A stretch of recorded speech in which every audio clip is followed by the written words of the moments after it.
Chapter 16. Look into my eyes. That's dealt with the losers, said Eddie Hare cheerfully, as the headmaster of Manor Road tried to unwind the eels that the giant panda had tipped over his head. Now, how about the winners? A fantastic performance. Not a question missed. Now it's your turn, headmaster. Our viewers are ready to vote. Can you talk yourself out of trouble? With a feeling of sick defeat, Dinah saw the camera swivel, pointing towards the headmaster. He smiled into them, his large green eyes alight, and said softly, "If you all look into my eyes, I will tell you. You must be feeling ready for some sense after all the crazy mess of this show. You must be longing to have everything sorted out tidily, everything settled for you." Forever, thought Dinah, forever and ever. Oh, how could she stop what was going to happen? If she did not, life would never be worth living again. But if she tried, it would mean death for everyone else in Splat. She could see Lloyd leaning sideways now, whispering to them, explaining what was about to take place. And as they understood, they all gasped. "You're all feeling exhausted by the mess," the headmaster was saying to the camera. "Tired and weary and ready to sleep." Through her misery, Dinah felt the familiar sleepiness start to creep over her.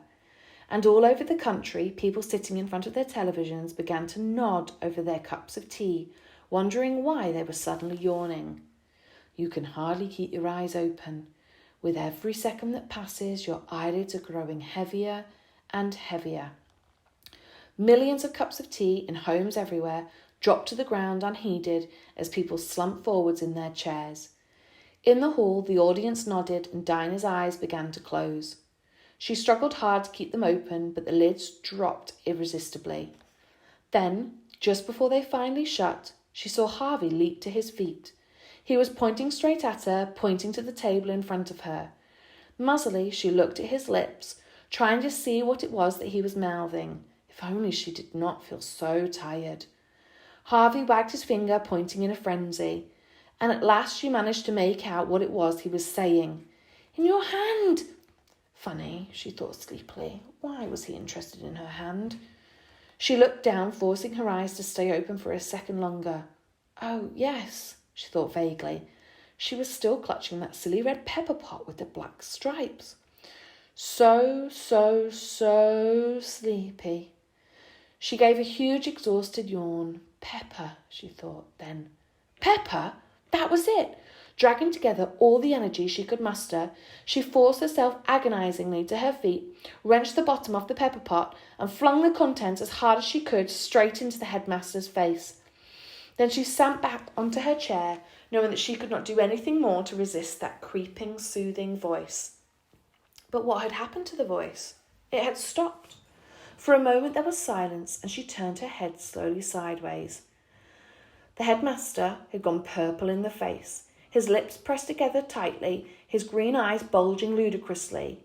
As she watched, his mouth was forced uncontrollably open in an enormous, a stupendous sneeze. Achoo! As though the strength of the sneeze had blown away her sleepiness, Dinah suddenly found herself wide awake. Right across the country, people in easy chairs sat up, looked in bewilderment at the spilt tea on their carpets, and started to vote. In the hall, everyone stirred and gazed in amazement at the sneezing headmaster. His nose streamed, his mouth gaped ridiculously, and his head jerked backwards and forwards. Achoo! Achoo! Achoo! And then a cascade of spaghetti fell onto his head.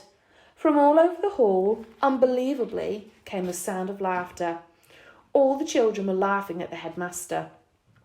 Dinah could see the powerless rage in his eyes, but he could do nothing to stop them. From time to time he tried to speak. He managed to stutter out, "Des, in an effort to give his command to destroy the straw dolls, but every time he got as far as that, another huge sneeze overtook him, and he collapsed.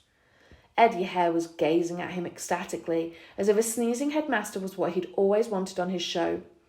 Raising his voice, he said, above the noise of the sneezes and the laughing, "Well, folks, beat that if you can for a way to run a school. You know what I always say about this show? You never know what's going to happen next." As the final music began, he winked at the audience and cartwheeled away across the stage. The headmaster was just beginning to be able to control his sneezes. He pulled a spotless handkerchief out of his pocket, mopped his face, and glared at Dinah with total hatred.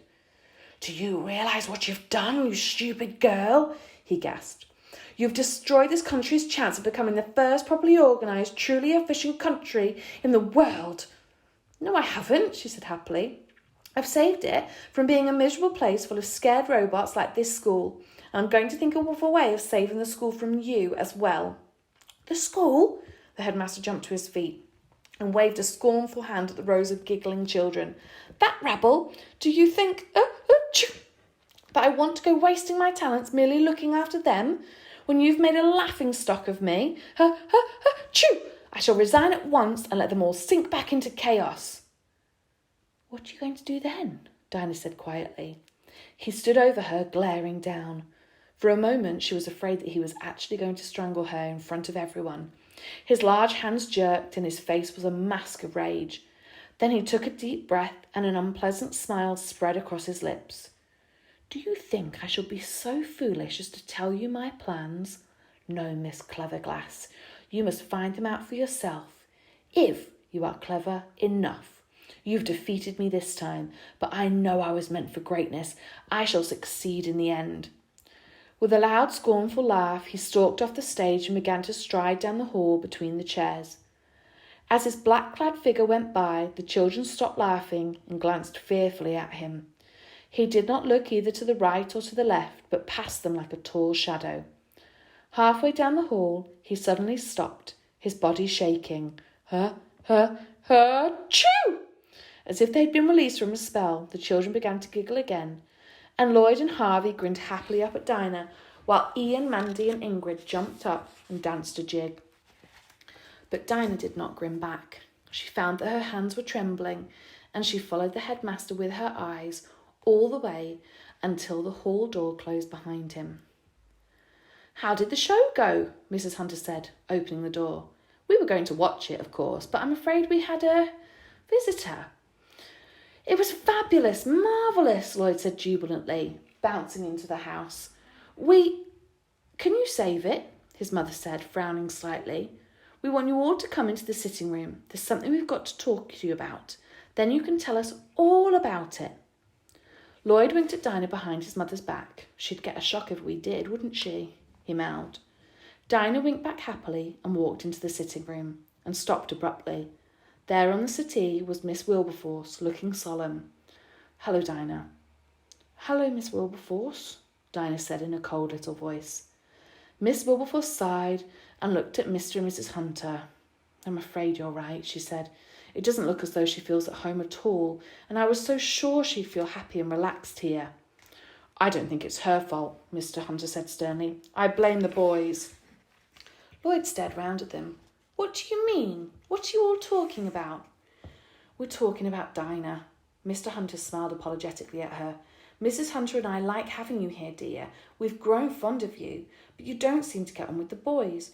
You've been at each other's throats all the time, haven't you?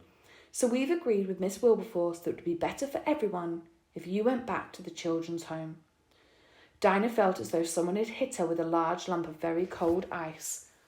Her face stiffened. "Yes, Mr. Hunter," she said in a small voice. "But you can't," burst out Harvey. He stopped and looked helplessly at Lloyd. Lloyd sat down deliberately in a chair and looked round at the grown-ups. "I think you're all mad," he said loudly. "Why ever do you want to send Dinah away? Plum-coloured pumpkins. We want her here, forever and ever. I think Mum and Dad ought to adopt her properly." Mr. and Mrs. Hunter goggled, their mouths dropping open. "You like her?" "Well, of course," Lloyd said, as if it were a ridiculous question. "I think she's fantastic, except," he grinned across at her, "except for being a bit thick, of course." Dinah had gone rather pink and was staring at her feet. She did not speak until Miss Wilberforce said gently, "Well, Dinah, how do you feel about it?" In a choking voice, as though she could hardly speak, Dinah said, "Please, oh, please." "That's all right then," Lloyd said in a satisfied tone. "Now, please, can we have something to eat? We're all absolutely starving." His mother looked at him in bewilderment. "But you took a packed tea to school. You can't be hungry again. Whatever have you been up to?" Lloyd, Harvey and Dinah looked at each other and grinned. "Oh, nothing much," they said, in perfect unison.